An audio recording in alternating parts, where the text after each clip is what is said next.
wala tayong kasama. Pati yung mga manok natin, wala sila dito. Baka naglakad doon sa mga kasama niya sa isang bahay. Dito masarap dito mga ka-farmers.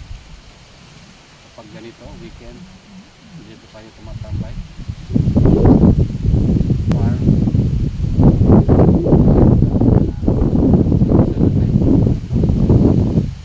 Okay naman tayo dito. Napakasarap yung hangin dito. Kaya madalas nandito tayo sa ating farm. Ito sa likod natin mga ka-farmers, ito yung ating luya, no? Ay tinanim. So, ang kataba ng mga ka-farmers. Pagka ma-harvest natin ito mga ka-farmers, magtanim ulit tayo. Kuha tayo ng bini dito, tatanim natin doon sa, o dito rin sa kabila, sa baba. Tanim tayo dito sa baba.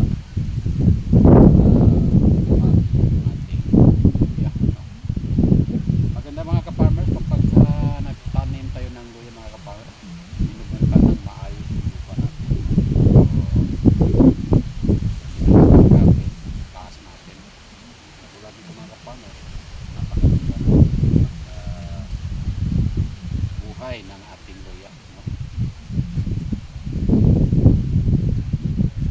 So, yun. Relax lang tayo dito mga ka-farmers. Wala tayong kasama. Masarap dito mag-relax kapag ganito weekend. Ito mga ka-farmers, pakita ko sa inyo. Ito yung, kahit ito mga ka-farmers, napakasarap ito ihalo sa,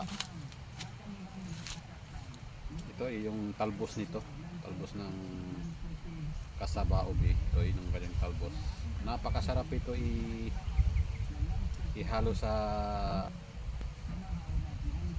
sinugba na barilis, pirin. Ito napakasarap ito, no? Ihalo.